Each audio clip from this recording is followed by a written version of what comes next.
salaamaaleykum ñu ngi leen di nuyu di leen ziar di leen bëggee bu baax a baax ñu ñëw rek wax ci visite président Bassirou Diomaye Faye bi démb ci Touba ak Tivaouane mu nekk loo xam ne lu rafet la te vraiment ñu ngi ko doon xaar ci moom mu nekk première visite am ginnaaw bi mu faloo mu amal ko ci këru diine ñaar yu nekk foofu noonu ci Sénégal te xam naa ne dina ko continuer lawal ko ci yeneen këru diine ba ci jàngu bi. Sénégal nag li fa xew ci règne Macky Sall bi ñëpp gis nañ ko mooy façon politique bu salte politique de diabolisation de dénigrement parce que bu njëkk ba politique ñun luñ ci xamoon mooy programme débat d'idées waxtaan mais ci arrivé wu Macky Sall lañ gis ne loolu amatul maanaam politique bi yàq der la saaga xaste pour nit ki bañ a accéder au pouvoir léegi nag bi Ousmane Sonko ñëwee indi programme am Sénégalais yu bari gis ci seen bopp ñoom au lieu que ñu fexe débattre ak waa Pastef yi ci programme mais dañoo jël beneen yoon mooy yoonu diabolisation dem ci sëriñ si parce que xam nañ ne Sénégal dañoo gëm seen sëriñ yi ñu bari dañoo gëm këru diine yi léegi nag ñu jaar foofu pour yàq Ousmane Sonko ak waa Pastef ba pare jaar ci yeneen yoon jël ay nit fay leen ñu nekk ci réseaux sociaux yi di saaga jël ay journalistes ñuy yàq der créer sax ay journaux spéciaux yoo xam ne bu ñu xëyee Ousmane Sonko la ñuy titré pour yàq deram saaga ko sosal ko fenal ko secteur boo jël rek amoon nañ fa ay nit yoo xam ne uniquement pour yàq Ousmane Sonko la mais xam nga moment boobu ñoom xamuñu ne dafa am benn mutation bu am ci société bi maanaam société bi ni mu meloon mentalité bi mu amoon entre temps dafa changé bi Ousmane Sonko ñëwee Ousmane Sonko dafa ñëw indi programme am tombeek ñoom ñuy changé mentalité tombeek ñu tukki bëri ak réseaux sociaux yeeg lépp mooy révolution numérique bi ñu bëri yeewu gis ne réew dafa am loo xam ne moo koy doxal mooy tax mu dox waaye ñun suñu réew yi nu mu nekkee loolu mënul tax mu dox léegi nag ñëpp gis seen bopp ci Ousmane Sonko lu nekk ñu def ko jiñ viol jiñ terroriste jiñ rebelle xaste fen sos ba dem dugal ci ñoo xam ne sax nee nañ ñoom ci këru diine yi lañ bokk surtout ñooñu lañ ba am na ci koo xam ne démb gis naa ko Tivaouane mu toog kooku moom moo fi waxoon ne Ousmane Sonko c'est un vulgaire violeur taxaw devant tout le monde ñu ne yow sëriñ nga sa maam bi ngay tiitaroo ak sa baay bi ngay tiitaroo tax nit ñi jox la cër ak respect ndax ñoom ca lañ nekkoon nga taxaw ci digg mbooloo taalibe yëpp di la gis ñëpp di la filmer mu tasaaroo ci àdduna ci réseaux sociaux yi parce que première dame ba am na lu mu lay mosal moom président bi ne leen kii ku bon la dal leen ci kawam ba pare di la jox alal di la jox ay privilèges ak avantage yow mu nga weccee loolu ak sa diine maanaam ishtaraw bi ayatillahi samanan qalilan tax ba yow nga def bàkkaar boo xam ne bàkkaar bu mag la te bàkkaar boobu fekk dóoruñ ko 80 yar bàkkaar bi di ko teggeeku te su boobaa dootul mënati nekk seede ba àdduna bi di tukki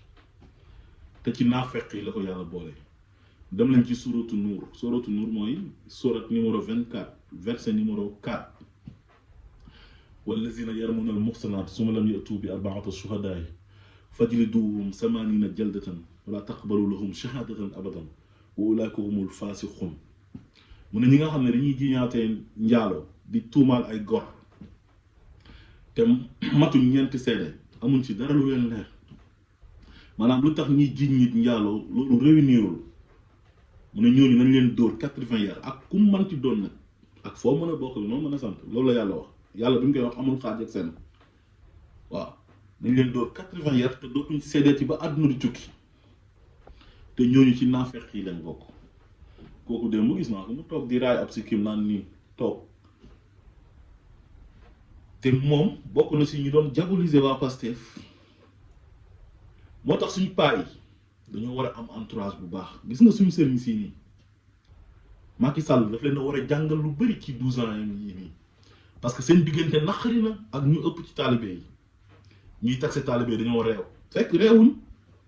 dafa yenn wul maanaa ay nit gis seen moroomu sénégalais comme ñoom dara nekkul ci moom lu dul mbaax lay oote ak njub ñëw leen ñu changer réew mi jub moo koy doxal nañ bàyyi sàcc nañ bàyyi corruption oote bonne gouvernance transparence justice équité nit ñi am droit na ñoom loolu lañ bëgg benn minorité bu ndaw pour leur propre intérêt bëgg a des ci nguur gi ñu ñëw ci ñoom di leen jaxase naan leen kii terroriste la ak nit ku bon la ak bu faloo dafay aaye gàmmu day aaye màggal ban président sénégalais moo mën a falu Sénégal ne da ngay tere màggal ak gàmmu lan moo ci yoonam ci gàmmu màggal loolu dafa yenagul maanaam te ñiñ koy wax ñoom xam nañ ne loolu moom waa ji mënu ko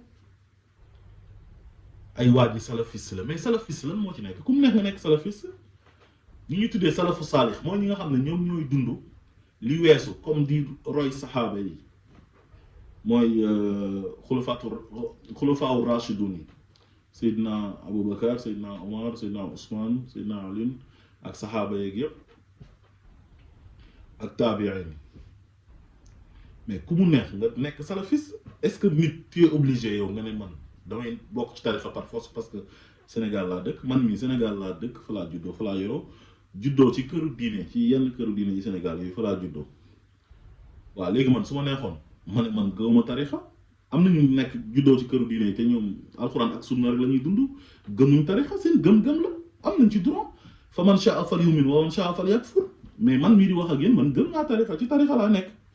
mais nag du ma forcer nit ne ko yow pour nga nekk Sénégal dara da ngaa war a gëm tarixa yi respecté wuñ suñu sëriñ si dañuy saaga suñu sëriñ si argument boobu moo yomb c'est trop facile te ñoom ñuy wax loolu kenn gënu cee baax Ousmane Sonko léegi nag ñu jël Ousmane Sonko diaboliser ko ba bu bëggee gis yenn xulafaaw yi sax problème la woon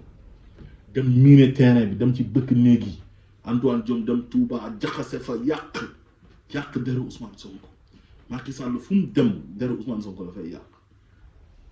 am na ñoo xam ne xam nañ ne Ousmane Sonko ku baax la de mais faiblesse su président lañ am ak bëgg alal parce que waa ji xam na Sénégalais yi il a occupé pas mal de postes foofu noonu Sénégal xam na mentalité sénégalais xam na mentalité wu sénégalais yi donc kooku xam na ni xaalis dafa am doole ci Sénégal mën ngaa sol sa dara ju rëy sol sa mbaxana bu ngand yore sa kurus bu gudd fekk gëmoo dara lu dul alalu àdduna dina ji dañ koy mbuboo rek am na fa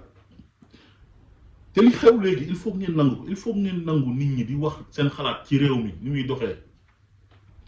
mais am ñoo xam ne kenn du leen tudd am ñoo xam ne kenn du leen laal ay ñoo xam ne intouchable lañ te ñoom lu leen neex ñu wax nit ñi bu leen neex ñu génn saaga nit ñi ndey traité nit ñi de tous les noms d'oiseaux na ñoom kenn du leen tudd parce que ci famille bii lañ bokk diw mooy seen maam wala diw mooy seen baay loolu il faut que ça cesse ci dëkk bi ku nekk na nga jox sa morom cër ñu respecté wante Ousmane Sonko nit ku ñu war a respecté la jox ko cër parce que koo xam ne fal nga ay maire fal ay député dem ba joxe ndigal na falal leen ma président bii nii parce que dañ doon def ay pexe pour moom mu bañ a nekk candidat mu dem ba jekku ba war a mën a nekk candidat dellu ginnaaw pour ñu reprendre processus bi mu bañ ne tànn naa Bassirou Diomaye Faye ba pare te votel leen ko Ousmane Sonko bu tànnatoon président Bassirou Diomaye Faye kon président Bassirou Diomaye Faye ay 0,0 nangam lay am léegi nag ngeen ne yéen kooku du ngeen ko jox cër kooku du ngeen ko respecté mais loolu fan ngeen ko teg yéen lan ngeen ko gënee ak lan ngeen ko ëppale ñenn ñi moom jalousie moo leen jàpp fiiraangi parce que ni waa ji mel lu tax mu mel noonu sénégalais ñun dañoo nekk ay nit ñoo xam ne ñun ñu ëpp ci ñun bëgguñ nit ku am succès wala nit ku baax ñoom bala ñu laa mën a bëgg rek ñu naan gis la daan ay ndeysaan ay waay xool ko wala nga nekk benn comédien di dof-doflu comme ñi nekk ci réseaux sociaux yi di dof-doflu ak yooyu noonu xam ay ñoom Pawlish Mbaye ak ay Ouzin Keita ay ñu tuddee yenn influenceurs yi nekk ci TikTok bi di def yëfu dof foofu lañ lay fanwee quoi mais boo amee fulla comme président Ousmane Sonko comme man mii di wax ak yéen am fayda juddu bu rëy ndey ak baay waaye fulla ak fayda boromam dañ lay bañ noonu lañ lay def xam nga soo mënee luñ mënoon tamit ñu def la noonu loolu moo war a jeex ci société bi ñu bëggante nekk benn te paa yi man lañ di wax ne leen seen doom yi nañ jël seen responsabilité parce que góor gu am ay 80 ans jàpp 85 ans ba 90 ans kooku xëy na influence ko mën na yomb seen doom yi dina ci am ñoo xam ne nag ñoom gars yi bu ñu leen infiltrer pour jox leen xaalis ñu mën a yàq der ñoom dañ koy nangu xam nga parce que alal la ñuy gëm même bu ñuy saaga seen papa yi ci réseaux sociaux yi ñoom seen yoon nekku ci ñoom la seen compte yi fees bu ñu bëggee dugg palais dugg fa bu ñu bëggee dugg ci benn ministère dugg fa bu ñu bëggee dugg ci ay direction dugg fa li jënti seen ay bon d'engrais wala ay intrants yi comme jiw yi comme ay gerte yeeg mboq yeeg yeneen dem weccee ko def ko xaalis bu ñu toogee woon yaa créé benn ziara benn événement ñëw jox ministre bi wala directeur bi ah ñu jox leen seen enveloppe bu dun ñuy dundee suñu ne Ousmane Sonko du dara ku bon la terroriste la dafa bëgg a jël réew mi ci ay armes dafa bëgg a xeex ba jël réew mi nga ne waaw dëgg la nit ku bon la léegi yow da nga nar a nekk ci Sénégal nga ne daal yow ku nekkul ci nguur doo ànd ak moom léegi nag loolu dafa war a jeex nañu yemale Sénégalais yi gis nga nit boo nekkee kilifa diine ci réew da ngay tëddee njaaxaanaay ku nekk ci pouvoir ak ku nekk ci opposition yépp yaa leen boole yilif leen nekk seen kilifa kër goo dugg am na ñoo xamante ni ñu ngi jokk ci benn këru diine te ñooñu dañuy am soppe ci opposition bi am soppe ci pouvoir bi am ñoo xam dañuy neutre mais yow soo ne yow da nga war a nekk kilifa diine ba pare ne yow da ngay féete ak état lu état ñëw wax la nga gëm ku nekk opposition ku bon la nguur lu mu wax daal noonu la lu mu def baax na ay ñun duñu xeexal nguur rek loolu mooy lan yonent bi sallallahu alayhi wa sallam dafa wax ne man ra'a minkum munkaran falyughayyirhu bi yadihi fa in lam yastati' fa bi lisanihi fa in lam yastati' fa bi qalbihi kazalika adfa'u al-iman boo gisee lu ñaaw ci penc mi da nga koy dindi ak sa loxo soo ko mënul nga dindi ko ak sa làmmeñ boo ko mënul nga naxarlu ko sa xol loolu mooy lu gën a woyof ci gëm yàlla waaye nekk Sénégal def benn groupe boo xam ne ñu koy composé mooy politiciens yu bon yu mel ni Macky Sall ak ñi mu àndal c'est transhumants yi politiciens yu bon yu mu àndal dem wuti ay magistrats yam wuti ay ñoo xam ne ci këru diine lañ nekk wuti ay mbërëm wuti ay joueuram wala ancien joueur comme ñoom El Hadj Diouf wuti ay wéykatam wuti ay influenceurs am ci réseaux sociaux yi jàpp ne ñooñu ñoo la mën a yàqal deru nit ba kooku kenn du ko fal jàpp ne ñooñu yow boo wéeroo ci ñoom yow da ngay falu comme Amadou Ba loolu moo ko nax Amadou Ba dañ ko gëmloo ne ko sëriñ si ñoo lay fal da ngay dem prosterné wu respecté leen Ousmane Sonko respecté wul sëriñ yi moom ñu mu àndal fekk loolu yëpp ay fen la ba Ousmane Sonko sax moo leen gën a respecté sëriñ yi Ousmane Sonko lan lay jotee ak ay sëriñ yow relation bi Ousmane Sonko am ak sëriñ Cheikh Saleh sëriñ Cheikh Saleh ku ko xam di nga xam ni kooku du jaxasoo n'importe kii du jaxasoo n'importe quelle personne sëriñ Cheikh Saleh est-ce que ngeen koy gis ci ay yenn yu ñàkk fayda yi nii wala lépp lu xew rek ngeen gis ko fa est-ce que ngeen koy gis muy jaxasoo ak yenn nit yi kooku moom moo bëggal Ousmane Sonko boppam kooku dina gis ku bañ maamam wala ku respecté wul xalifaam muy dem di ko côtoyer di ko yónnee ay xaru tabaski di ko yónnee xaalis pour ordonnance am mooy bi ñu ko asperger liquide bi ñaata sëtu sëñ Touba ñu ànd ak Ousmane Sonko sëñ Assane Mbacké sëñ Abdou Mbacké bu Daarul Muxti di sëtu Maam Thierno sëñ Assane Mbacké sëtu sëñ Fallou la ay ñoom sëriñ Cheikh Thior ba ci sëriñ Modou Asta Mbacké nga xam ne sëtu Maam Mor Diarra nga jël taalibe ñoom Cheikh Bara Ndiaye jël ñoom Moustapha Diouf Lambaye ak xale yi nekk Touba yëpp nekk ci TikTok bi ñoom Ndiaye Touba ñeneen nga xam ne ñu si bëri ay taalibe lañ ay avocat Sonko ñooñu ñëpp dañu leen di seetaan di leen bàyyi xel Touba ñëpp bëgg Ousmane Sonko taalibe yi ñu nekk ci marché yi élection yi sax wane na ko parce que dañoo yeewu suba teel yàkkamtee voté rang bi gudd ñu def vote massif waaw loolu soo ko gisee même su fekkee paa bi am na ay bëkk néegam yu ko jege wala ñenn ci ay doomam yu ko jege di ko influence di ko gëmloo ne ko Macky Sall nee na diw dafa bon parce que Macky Sall moo yore maladie moo yore privilège ak avantage nag kenn jël responsabilité am ci doomi paa bi ak paa bu mënti doon ci xulafaaw yi ñëw taxaw ne la yow sa mission nekkul di beddi ay nit di bañ ay nit rek di ànd ak ñii di beddi ñële sa mission mooy tëddee njaaxaan naay yemaleel ñëpp Ousmane Sonko ak Macky Sall yëpp sa ay doom lañ Ousmane Sonko dafa am droit laaj réew mi moom ñu mu àndal Macky Sall bi mu amee droit laaj réew mi dañ ko jox bul nangu Macky Sall di ñëw pour ay intérêt politique am mu lay jaxase te loolu dem na ba indi ñagas ci diggante taalibe yi ak sëriñ si ba nit ñi naan xale yi dañoo réew léegi dañuy manquer de respect suñ sëriñ si respecté wuñ leen te fekk au fond ñoom xam nañ lu ci biir ay diaboliser nit rek ay di marginaliser nit loolu il faut que ça cesse au Sénégal di ànd ak nit ñi te yàlla tax comme lu yàlla wax wa taawanu ala al birri wa taqwa wala taawanu ala al ismi wal udwan c'est très important ànd leen ci dimbalante ak ragal yàlla waaye bu leen ànd mukk ci tooñ ak bàkkaar loolu baaxul te gis nga falu président Diomaye Faye bii nii ak Ousmane Sonko nu mu ci dugalee loxoom nii sacrifier boppam ngir jàllale projet bi xañ boppam présidence dem topp ci gannaaw rakam ci gannaaw koo xam ne moom mentoram la lépp ngir intérêt Sénégal loolu lu ngeen ci war a jàngee dafa bëri war na leen jàngal lu bëri war ngeen xam ne tamit Sénégal terroriste amu fa war ngeen xam ne tamit Sénégal kum neex nga nekk salafiste kum neex fu la neex nga jokk kum neex nga nekk murit kum neex nga bañ a nekk murit kum neex nga nekk tijaan kum neex nga bañ a nekk tijaan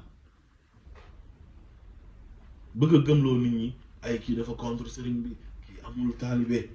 wax yu yàgg yooyu bàyyi leen nit ñi nañu respecté wante joxante cër gëm-gëm kenn ku nekk nag ko garder mu nekk ci yow sa gëm-gëm mais mënoo ñëw nit ñi république bi boole leen ah ba pare ngay xool nit ñi ci ay appartenance religieuse ay appartenance religieuse ak ay appartenance confrérique ay kii fii la bokk ak dafa bañ diw ak nangam c'est-à-dire ça ne sert à rien xam ngeen ni Macky Sall da leen doon nax kon lu ñaaw lu mu waxul ci Ousmane Sonko amul moom ay nitam waa léegi sénégalais yi ñoom majorité bi ñoom kan lañ votel ki Ousmane Sonko tànn mu bokk Pastef nekkoon numéro 2 moom lañ votel ci barke président Ousmane Sonko kon lii fexe leen ba bu mu leen dalati ñu war a ñëw ëllëg nga xam ne ñoo war a falu yàlla na yéex ñi yàlla nañ fi yàgg te wér ñu fi ne ñu bëri nañ jàngee ci lii bañ a topp politiciens yi dañ leen di jaxase ak seen askan jaxase leen seen ay doom seen ay sët te yéen da ngeen a war a tëddee njaaxaan naa yemale ñëpp boole ñëpp njaboote ñëpp comme ni président Macky Sall waroon a mel te melu ko mooy président bu tëddee njaaxaan naa mais Macky Sall impunité la fi installé népotisme ku ànd ak man jàmm ngay am lu la neex nga def boo defee toj ma teg ci sama kudd ci dossier bi même boo rayee nit boo trafiqué faux billet loo mën a def boo defee détournement de deniers publics ma protéger la ku ànd ak Ousmane Sonko moom ku bon la bu takkee sax bracelet bi dañ ko war a jàpp bu solee t-shirt bi dañ ko war a jàpp jël administration bi politiser ko politiser police gendarmerie yàq deru Sénégal lépp ngir intérêt personnel am ba pare dem boole ci nag ay nitu diine ba ñoom tey am na ci ñoo xam ne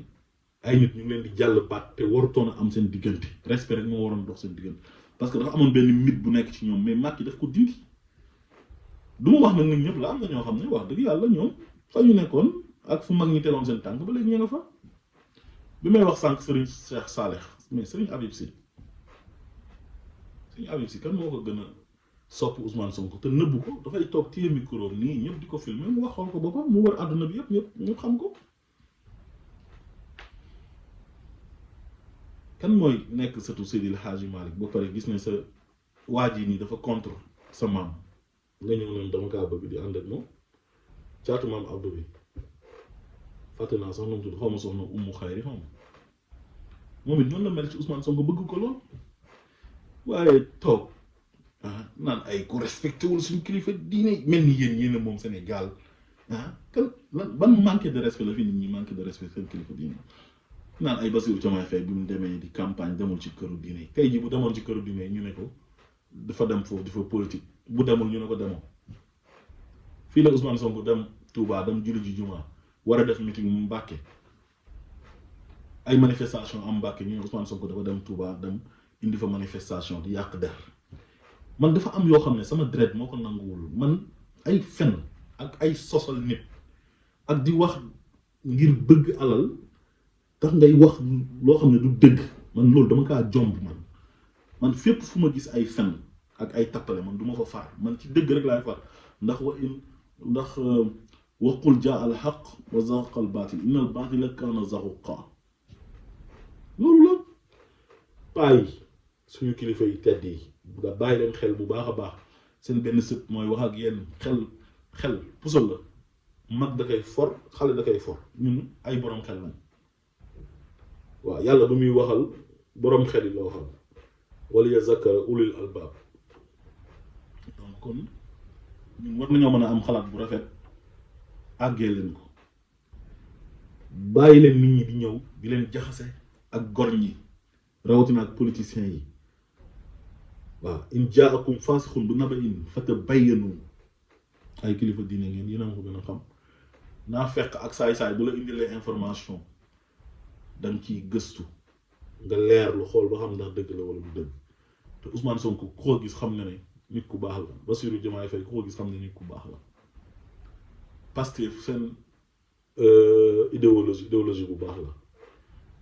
xeex ngeen nag ba sonn te terewul falu nañ kon lii mooy wane ne peuple bi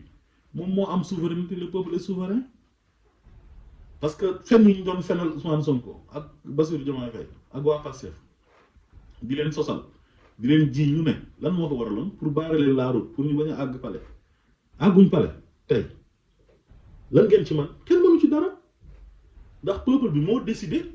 ne ñii ñoom lañ bëgg malgré li ngeen di wax ci ñoom yëpp kon lii ku nekk war nga cee jàng ngir ëllëg nga moytu li la daloon ci temps yu Macky Sall mu dal la politicien boo xamante ni day ñëw di la utiliser contre ay adversaire politique am moom bu bëggee xeex adversaire politique am na dem ci géewu politique ba ci débat politique bi xeex ak moom foofu waaye warul utiliser justice warul utiliser sëriñ warul utiliser benn entité foofu ngir ne day dal ci kaw opposant bi opposant li ngay opposé woo ak moom mooy ay débat d'idées ay argument su waxee nga ne ko li nga wax ci point bi ak point bi d'accord moom ci man lii laa xalaat ak lii c'est lii baaxul lii laa ko gisee c'est très important kon ñu ngi leen di gërëm di leen sant asalaamaaleykum wa rahmatullah